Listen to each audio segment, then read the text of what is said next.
What's going on? YouTube, listen up, young elder gang. This is Joe Blow at you with another banger.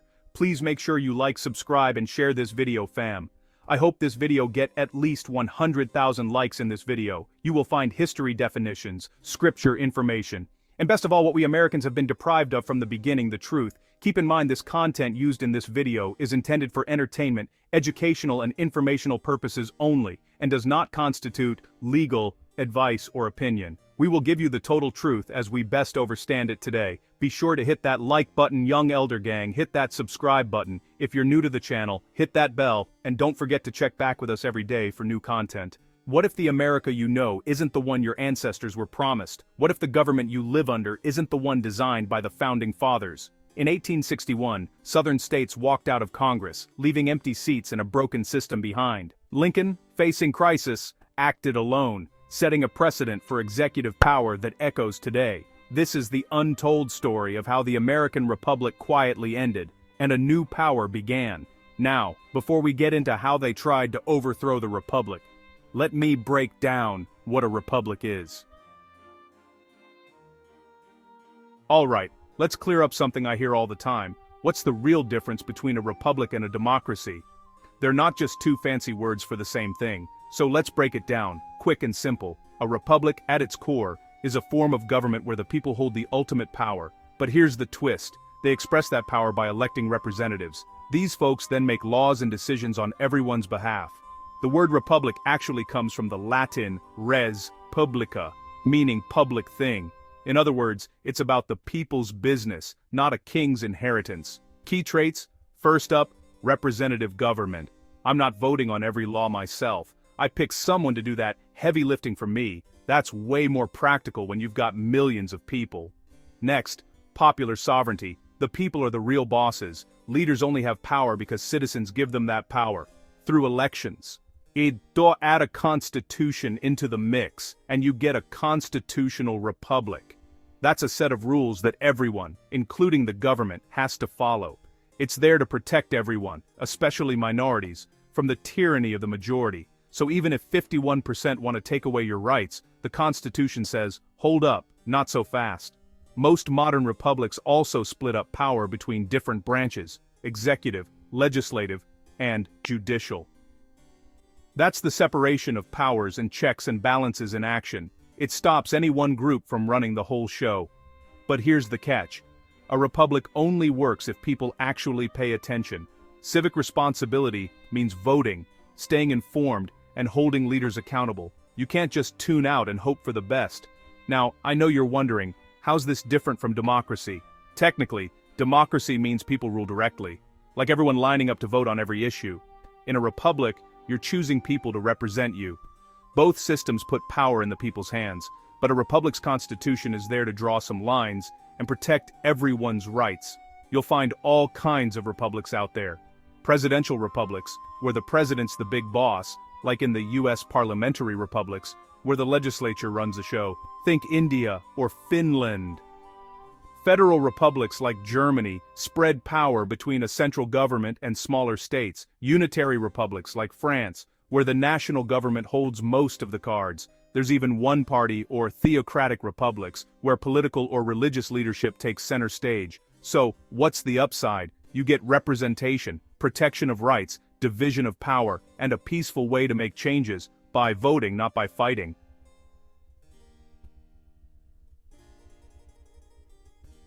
Republics aren't perfect. Sometimes reps don't listen, sometimes it's slow and frustrating, and yes, corruption can sneak in. Bottom line, a republic is built to balance majority rule with individual rights. It runs on people power, but only if people show up and care. That's the real difference. Sine die, without day. When Congress adjourned in 1861, it set no date to reconvene. The government dissolved, leaving Lincoln to rule by military authority. The president became commander-in-chief, and the Constitution became a guideline, not law. This was the true birth of the modern American state, born not from consent, but from crisis.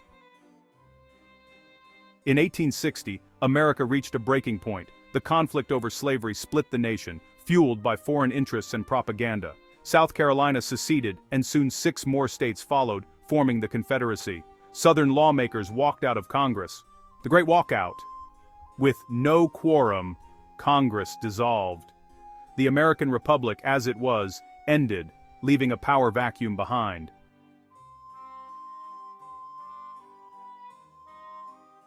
Imagine a corporation whose board of directors suddenly walks out. The bylaws state that no business can be conducted without a majority of them present. What happens to the corporation? It becomes paralyzed, unable to make decisions, pay its bills, or enter into contracts. This was the state of the United States government in the spring of 1861. The walkout of the southern states didn't just create a political crisis, it triggered a complete structural collapse. The federal government, as designed by the Constitution, was a bifurcated system. It had a public Republican form of government for the states and their people, and a separate private jurisdiction over the 10-square-mile District of Columbia and federal territories. The walkout destroyed the public side of that equation. What remained was the private, administrative machinery of the federal district. With the public, representative body of Congress gone, the government lost its constitutional legitimacy. The carefully constructed system of checks and balances was shattered. The president, Abraham Lincoln, now stood at the head of a government that was a government in name only. It had no lawful legislative branch. It could not pass laws, raise taxes through constitutional means, or declare war. The social compact, the contract between the states that created the federal government, had been breached and rendered void.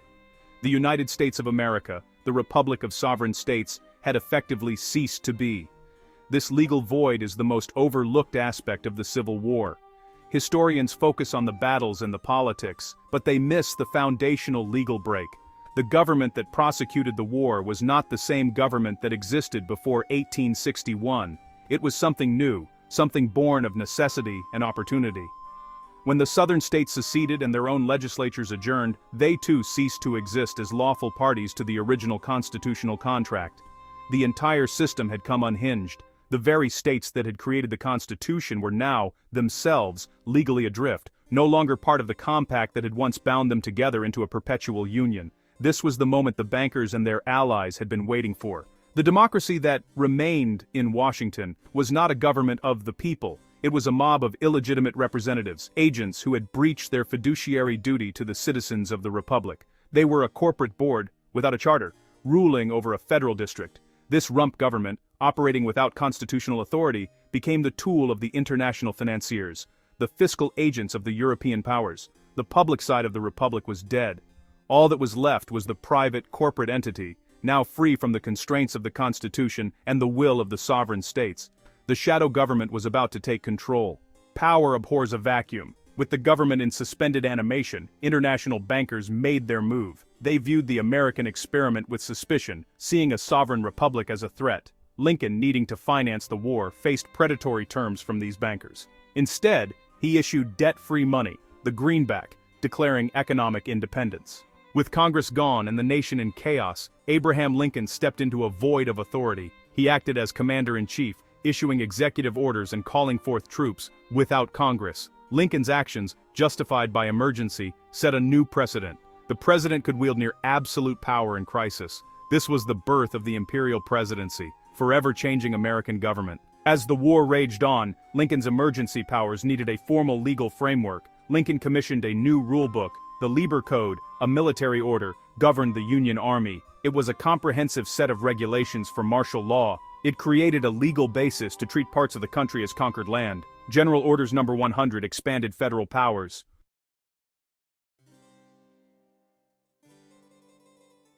One of the most insidious consequences of Lincoln's emergency powers was the redefinition of who, exactly, was the enemy. Traditionally, in a war, the enemy is a foreign power, but in a civil war, the enemy is your own countrymen. The Lieber Code provided a framework for this, but the executive branch also employed other financial and legal tools to solidify its power over the populace. By issuing executive orders, Lincoln's administration put in place the first Trading with the Enemy Act. This legislation gave the federal government the power to designate individuals and entities as enemies and to seize their property without the due process guaranteed by the Constitution. Initially aimed at the citizens of the Confederacy, the precedent was set for a much broader application. This power created a new, dangerous category of person. You no longer had to be a soldier on the battlefield to be considered an enemy of the state. Simply by residing in a designated territory, or by engaging in commerce that the government deemed problematic, you could have your assets confiscated. This transformed the relationship between the citizen and the state. The government was no longer a protector of private property, it was a potential threat to it. The act created a legal fiction where American citizens could be treated as foreign belligerents, stripping them of their constitutional protections, and subjecting them to the arbitrary power of the executive. It was a powerful tool for controlling the population and funding the war effort through confiscation. This concept of a domestic enemy was a radical departure from the principles of the founding. The Constitution was built on the idea of a government with limited, enumerated powers, and a citizenry endowed with inalienable rights. The emergency powers assumed by Lincoln turned this on its head. The government now had the assumed power to define who was and was not a loyal citizen, and to punish those it labeled as enemies with financial ruin. This created a chilling effect, discouraging dissent and forcing compliance. It was a key step in transforming the federal government from a public servant into a military sovereign with power over its subjects. This is the hidden legacy of Lincoln's emergency actions. While he fought to preserve the Union geographically, the legal and financial weapons he forged to win that war fundamentally altered the country's DNA. The precedent was established that the government could, under the pretext of a national emergency, declare its own citizens to be the enemy and act against them with the full force of military and financial power. This power did not vanish when the cannons fell silent at Appomattox. After the Civil War, a bankrupt government, indebted to international bankers, quietly transformed itself. In 1871, Congress passed the District of Columbia Organic Act, creating a private corporation called United States. This new entity operated under international law, not the Constitution. The government now served its creditors, not the people, its true nature hidden in plain sight. Once the corporation was established, Washington moved to secure not just land or finances, but the very idea of America itself. The new United States copyrighted and trademarked national names, turning them into commercial trade names, owned by a private entity. Even the Constitution was copyrighted, transforming it from a social compact into a proprietary document. The use of all caps United States became a key legal signal, marking the corporate entity, not the republic. The republic's identity was stolen, repackaged, and sold back to its people, its very name now corporate property.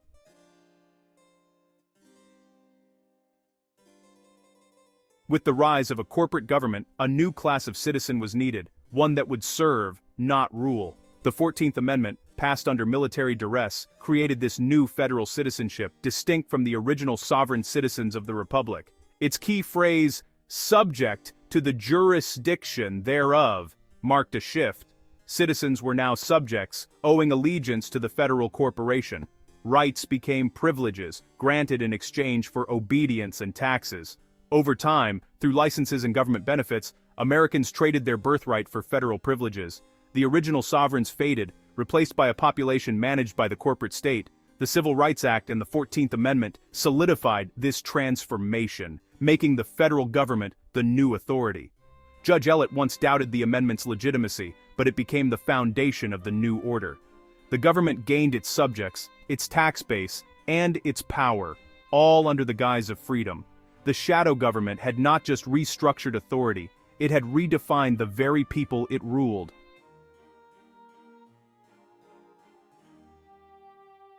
After Lincoln's assassination, the nation's reconstruction became a power grab. The 13th, 14th, and 15th Amendments were forced through under military occupation, not by legitimate state legislatures. Southern states, under martial law, faced a choice: ratify or remain occupied. This was not democracy, it was coercion. Laws passed under duress are void, yet these amendments became the backbone of the new regime.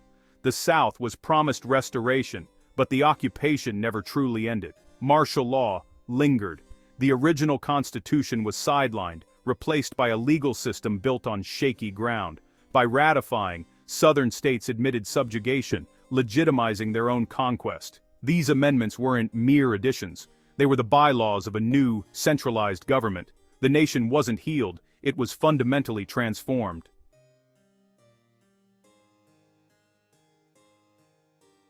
The 14th Amendment was a masterstroke of legal ambiguity. Ostensibly, it protected freed slaves, but in reality, it created a new federal citizenship for all. Allegiance shifted from states to the federal corporation in Washington, D.C. By accepting federal benefits, or licenses, Americans became subjects, not sovereigns. The amendment didn't erase state citizenship, but made federal subjecthood the norm. Over generations, most Americans unknowingly traded inalienable rights for government-granted privileges. The 15th Amendment's right to vote was a privilege, not a guarantee of power. The original sovereigns dwindled. The population became assets of the corporate state. Today, most are 14th Amendment citizens. Privileges can be granted or revoked at will. This is the legal bedrock of the modern administrative state.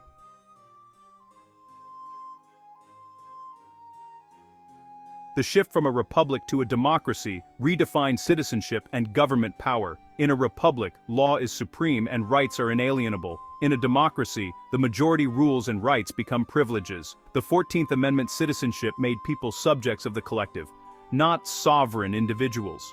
Privileges, like voting or benefits, are granted and controlled by the government. Every license, tax, or registration is a transaction. You pay for privileges, not exercise rights. The system obscures the choice sovereign citizen or federal subject. The shadow government's power lies in convincing people to trade freedom for security. The debate over the 14th Amendment is about your relationship to government, master or subject. The answer shapes the future of liberty.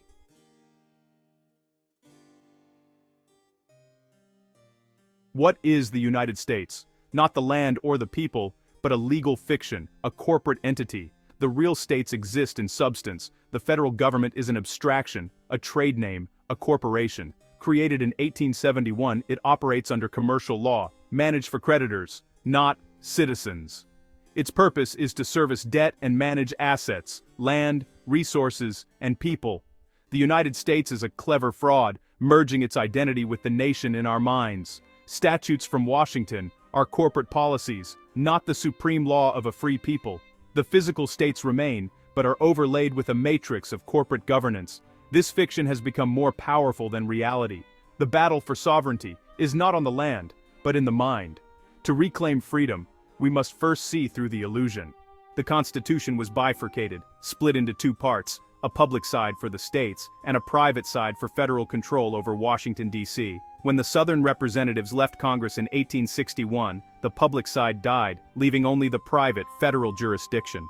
Today, we live under this private, corporate democracy. Its reach now extends across the entire nation.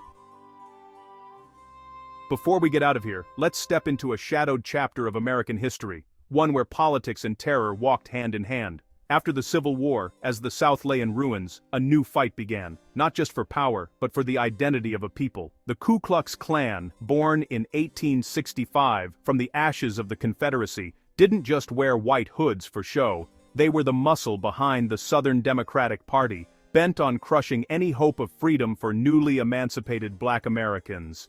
And, especially, for those who still claimed their Moorish identity, refusing to be rebranded as Negroes or colored, fighting to keep ties to their own republic.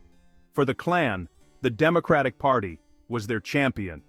It stood for white pride birds, for a return to the old ways. The KKK saw themselves as enforcers, an army tasked with breaking the spirit of anyone who wouldn't submit, beating and lynching those who dared to resist. Their message was brutal. Denounce your heritage, give up your rights, or die. And the violence was systematic, not just random acts of hate, but coordinated campaigns, night rides, cross burnings, and blood spilled on doorsteps. Black Republicans, white allies, and especially Moors who refused to abandon their roots were targeted. The Klan needed white supremacy to rule, and they used every tool they had: fear, fraud, and murder. The Democratic Party of that era didn't just turn a blind eye. Many Southern Democrats were deep in the Klan's pockets or even wore the robes themselves. At their 1868 convention, Democrats loudly condemned Reconstruction and federal protection for Black days. They wanted states' rights, the right of states to oppress, to segregate, to keep Black folks and their allies in chains, one way or another. But history isn't still. By the late 1870s, with the end of federal military occupation, Democrats swept back into power, locking down the South with Jim Crow laws and one-party rule. The Klan faded for a time, but the damage was done. The Supreme Court weakened federal power to stop them, but every lynching, every stolen vote, helped cement white Democratic control. Fast forward to the 20th century and the script flips. The Democratic Party, once a bastion of white supremacy, began to embrace civil rights as a part of their deception. The story you've heard challenges the very foundations of America. For over 160 years we've lived under a hidden system, born from the Civil War, formalized by the Act of 1871, and cemented by the 14th Amendment, where citizens became subjects of a corporate state. The future of liberty hangs in the balance. The path forward isn't revolution in the streets, but in the mind. The choice is yours. Remain a subject or reclaim your status as a sovereign indigenous. Thanks for watching. Stay curious, stay engaged.